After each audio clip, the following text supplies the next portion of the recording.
দর্শক, দিন কয়েক পরে বিপিএল মাঠে গড়াচ্ছে। এই পর্যন্ত 10টা আসরে কমপক্ষে 27টা ফ্র্যাঞ্চাইজি খেলেছে। প্রত্যেক আসরেই কোনো না কোনো বিতর্ক ছিল। ডিআরএস এর বদলে কখনো এসেছে এডিআরএস, সম্প্রচার মাধ্যম, সব কিছু মিলিয়েই বিপিএল আসলে কোনোবারই একেবারে ক্লিয়ার মতো হতে পারেনি। এবারের টুর্নামেন্টে কর্তৃপক্ষ আশা করছে, চেষ্টা করছে বিপিএলকে বিতর্কমুক্ত রাখার। কতটা সম্ভাবনা আছে, কতটা বিতর্কমুক্ত থাকতে পারবে বিপিএলের 11তম আসর, সে নিয়ে আমরা আলোচনা করতে চাই। আমাদের সাথে এই মুহূর্তে যুক্ত হচ্ছেন বিসিবির সাবেক যুগ্ম সাধারণ সম্পাদক রফিকুল ইসলাম বাবু। রফিকুল ইসলাম বাবু, স্বাগত 71-এর খেলা যোগে। নিশ্চয়ই আপনি আমার সাথে একমত হবেন যে বিপিএল এ আসলে যতটা না আমরা আসলে মাঠের খেলা নিয়ে কথা বলি, আমরা মাঠের বাইরের ব্যাপার নিয়ে আমরা বেশি আলোচনা করতে হয়। আসলে বিতর্ক এতটাই জমে ওঠে। গেল আসলে তামিম ইকবাল বলেছিলেন যে যতটা আসলে বিতর্ক ওঠে বিপিএল নিয়ে, বিপিএল আসলে এতটা খারাপ নয়, এর কিছু ভালো দিক আছে। আপনার কাছে কি মনে হয় যে তাহলে এই নেগেটিভ প্রচারণাগুলো কেন ওঠে? নাকি এগুলো আসলে শুধুমাত্র গণমাধ্যমেই ওঠে, নাকি আসলেই নেগেটিভ প্রচারণার কারণ আছে? হ্যাঁ, ধন্যবাদ। আসলে বিপিএল করার আমাদের উদ্দেশ্যটা কি? উদ্দেশ্যটা হলো, একটা হলো আমাদের টি-20-তে আমাদের দেশ ভালো করবে, ছেলেরা ভালো করবে, এক্সপার্ট হবে, বিভিন্ন দেশের খেলোয়াড়দের সাথে খেলে তারা টি-20 খেলতে অভ্যস্ত হবে। এটাই একটা একটা উদ্দেশ্য। আরেকটা উদ্দেশ্য হলো বিপিএল দিয়ে প্রত্যেকটা দেশের বোর্ড আর্থিকভাবে লাভবান হয়, স্বাবলম্বী হয়।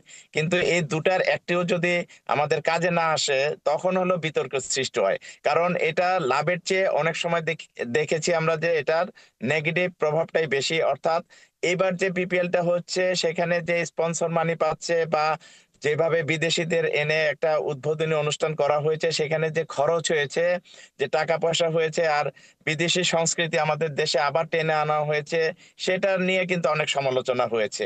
তা আমরা চাই না যে এই ধরনের সমালোচনার সম্মুখীন হতে। আমরা চাই একটি কমপ্লিট বিপিএল, যে বিপিএল এর মাধ্যমে আমাদের দেশের ক্রিকেটাররা উপকৃত হবে এবং অ্যাজ ওয়েল এজ আমাদের ক্রিকেট বোর্ড আর্থিকভাবে অনেক লাভবান হবে। যেটা ইন্ডিয়াতে করে, ইন্ডিয়াতে কিন্তু অনেক অনেক মানে মানে অ্যাড অ্যাড পাচ্ছে তারা, আর্থিকভাবে ক্রিকেট বোর্ড এত স্বাবলম্বী হচ্ছে যে চিন্তাই করা যায় না। সেটার তুলনায় বাংলাদেশ কিন্তু সেভাবে বিপিএল নিয়ে এগুতে পারেনি। এটা একটি জিনিস। আরেকটি নেগেটিভ জিনিস হলো, বিপিএল এ কিন্তু সব সময় কিন্তু আপনার গড়পেটার একটা প্রভাব থাকে। অর্থাৎ ম্যাচ ফিক্সিং এর বিভিন্ন রকম অভিযোগ আসছে, যেটার জন্য আমাদের আমাদের সাবেক কয়েকজন খেলোয়াড় কিন্তু বহিষ্কৃত হয়েছে, তাদের ক্যারিয়ার নষ্ট হয়ে গেছে।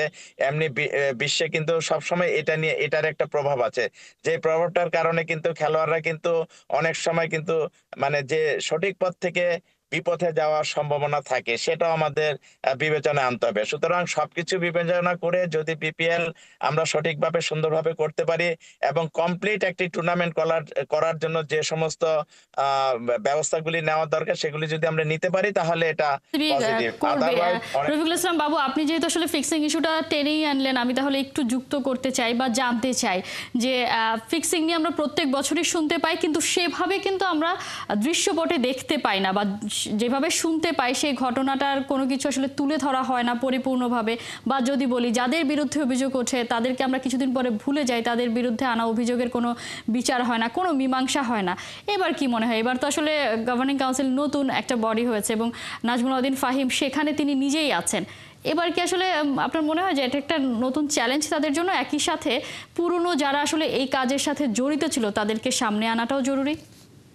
হ্যাঁ, অবশ্যই অবশ্যই আমরা চাই যে যারা এই ফিক্সিং এর সাথে ইতিপূর্বে জড়িত ছিল, এখন নতুন বাংলাদেশে নতুন ভাবে এইসব খেলাগুলি শুরু হবে, বিপিএল শুরু হবে, এবং আমরা এটা আশা করছি যে নতুন গভর্নিং কাউন্সিল তারা বিপিএল এর সাথে যারা আগে ফিক্সিং এর সাথে জড়িত ছিল বা যে খেলোয়াড়রা জড়িত ছিল, তাদেরকে সামনে টেনে ধরা এবং তাদের বিরুদ্ধে ব্যবস্থা নেওয়া। কারণ হলো কি, আপনি দেখেন, একটা ক্রিকেট নষ্ট করার জন্য যদি এই ধরনের মানে ফিক্সিং এর ভিতরে আমাদের বিভিন্ন সংগঠক বা খেলোয়াড়রা যদি কোনোভাবে জড়িত থাকে, আমি জানি না পূর্ণ তদন্ত পরে এইসব রিপোর্ট পাওয়া যাবে, কিন্তু বারবার কিন্তু এগুলি কথা উঠে আসছে। যদি তারা কোনোভাবে জড়িত হয়ে থাকে, সেই ক্ষেত্রে কিন্তু আমাদের জাতীয় স্বার্থটাই কিন্তু ক্ষুণ্ণ হওয়ার সম্ভাবনা থাকে। অর্থাৎ আমি বলতে চাই, আমাদের জাতীয় স্বার্থ এটার প্রভাব পড়তে পারে। খেলোয়াড়রা বিভিন্ন সময় বিভিন্ন ধরনের অপকর্মে জড়িত হওয়ার সম্ভাবনা কিন্তু থাকে। তবে আমাদের উচিত হবে, এখন নতুন দেশ, নতুন ভাবে এগুলি এগুলি করা, এই টুর্নামেন্টগুলি আয়োজন করা, এবং ইতিপূর্বে যারা এই ধরনের অপকর্মের সাথে জড়িত ছিল তাদেরকে তাদের বিরুদ্ধে ব্যবস্থা নেওয়া। এটা আমরা চাই। এটা করলে দেশই উপকৃত হবে, ক্রিকেটেরই জয় হবে।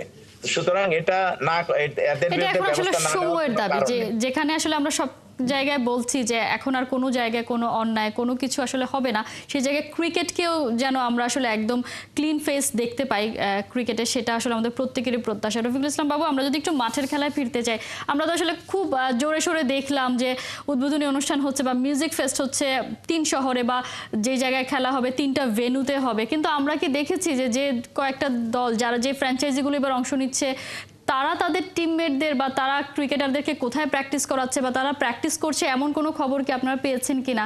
বা এতগুলো বছরেও কি আমরা প্রত্যেকটা দলের হোম অ্যাওয়ে এই ব্যাপারগুলো এখনো কেন আমরা তৈরি করতে পারলাম না? আসলে এটা আমাদের দূরদর্শিতার অভাব।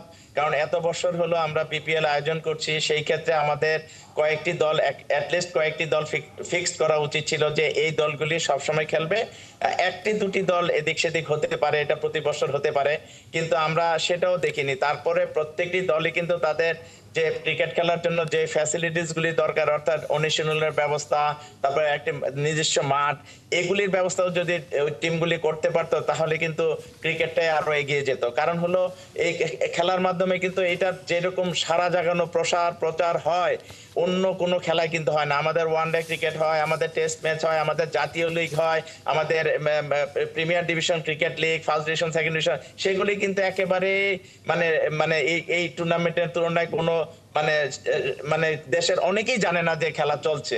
সুতরাং আমাদের এই খেলাটা যেহেতু এত ডাকডোল পিটিয়ে আমরা করছি, সেই ক্ষেত্রে আমাদের প্রত্যেকটি দলেরই উচিত ছিল তাদের নিজস্ব মাঠ, নিজস্ব প্র্যাকটিস গ্রাউন্ড তৈরি করা, কিন্তু সেইগুলিতে আমরা মনোনিবেশ করিনি। আমরা শুধু খেলাটা কিভাবে শেষ করব, কিভাবে খেলাটা আয়োজন করা, কিভাবে এটাই আয়োজন এখন করব, মুখ্য কিভাবে উদ্দেশ্য বছরের পর হয়ে বছর একটা করে নতুন এডিশন যুক্ত করব, সেটা নিয়ে আমরা ব্যস্ত। আমরা কি আসলে জানি কিনা যে আমাদের ফরেন রিক্রুট নিয়ে একটা সমস্যা তো সবসময় থাকে, যে কে কখন আসছে, কে কখন কোন দলে কবে যুক্ত হচ্ছে, তার কোনো ক্লিয়ারেন্স আমাদের কাছে থাকে না। মানে আমরা জানতেও পারি না, আমরা খালি শুনতেই পাই এই দলের সাথে যুক্ত হচ্ছে, এই সুপারস্টার আসছে, কবে আসছেন সে নিয়েও কিন্তু আমরা কোনো ধারণা পাচ্ছি না। অথচ এই ধরনের ফ্র্যাঞ্চাইজি লিগ ভিত্তিক টুর্নামেন্টগুলো তো ফরেন রিক্রুটরাই আসলে মূল আকর্ষণ থাকে। বা আরও একটা ব্যাপার যেটা আলোচনায় অনেক জায়গায় উঠে এসেছে, যে উদ্বোধনীর জন্য বিপিএল কর্তৃপক্ষ 7 কোটি টাকা ব্যয় করেছে, সেই জায়গাটা এই ব্যয় সংকোচন করে যদি অনেক বড় তারকা আনা যেত, যারা আসলে বিপিএল, যারা আসলে টি-20 ক্রিকেট খেলে বেড়ায় বিশ্বজুড়ে, সেটা আসলে বেটার হতো কিনা? অবশ্যই আমি মনে করি সেটা। কারণ হলো আমাদের দেশে যে সাংস্কৃতিক অনুষ্ঠানটা বা যে মানে ওপেনিং সেরেমনিটা যেটা করলো, সেটা এত বাইরের থেকে এত শিল্পী না এনে আমাদের দেশীয় কালচার, দেশীয় কৃষ্টি কালচারটা তুলে ধরাটাই বেশি মানে আমি মনে করি এটা উচিত ছিল। কারণ হলো আমাদের কিছুদিন আগে আমি দেখেছি যে 16ই ডিসেম্বর উপলক্ষে বাংলাদেশ জাতীয়তাবাদী দল কিন্তু একটি কনসার্ট করেছিল, সেটা হলো সংসদ ভবন। সেখানে কিন্তু লক্ষ লক্ষ মানুষ হয়েছিল এবং আমাদের দেশীয় শিল্পীরাই কিন্তু সেখানে গান পরিবেশন করেছিল। কিন্তু সেটার আলোকেই কিন্তু আমাদের এই দেশীয় শিল্পীদেরও এখানে ইনক্লুড করা উচিত ছিল। তাহলে হয়তো বৈদেশিক এই যে এত টাকা খরচ হয়ে গেলো, সেটা হয়তো মানে একটু আমরা আরো কম করতে পারতাম, অনেক কম খরচে এই অনুষ্ঠানগুলি করতে পারতাম।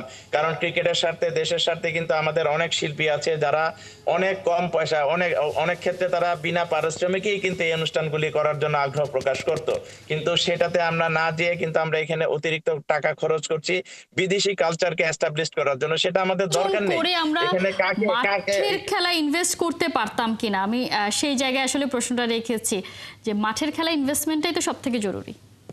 যদি সেই টাকাগুলি আমরা খরচ করতাম, আমাদের সেটা অনেক অনেক ভালো হতো, আরো অনেক ভালো হতো। কারণ হলো ভালো একজন খেলোয়াড়, আমরা কেন বিপিএলটা আয়োজন করি, যে বিভিন্ন দেশের ভালো ভালো ক্রিকেটাররা আসবে, তাদের সংস্পর্শে আমাদের দেশীয় ক্রিকেটাররা তাদেরকে অনুকরণ করবে এবং তারা আরো ভালো খেলার চেষ্টা করবে, সেটাই একটা উদ্দেশ্য হয়ে থাকে। আর একটা উদ্দেশ্য অর্থ ক্রিকেট বোর্ড স্বাবলম্বী হওয়া অর্থনৈতিকভাবে। তো দুটাকে টার্গেট রেখেই যদি করি তাহলে আমাদের তো যেখানে কম খরচ হবে, যেখানে আরো ভালো ক্রিকেটার উঠে আসার সুযোগ তৈরি করার জন্য যে পরিবেশ তৈরি করা, সেটাই করা উচিত ছিল, কিন্তু সেটার দিকে আমরা কিন্তু নজর দিচ্ছি না। তাছাড়া আরেকটি প্রশ্ন আপনি করেছেন যে বিদেশি খেলোয়াড়রা কখন আসছে কখন যাচ্ছে সেটাও আমরা জানতে পারি না।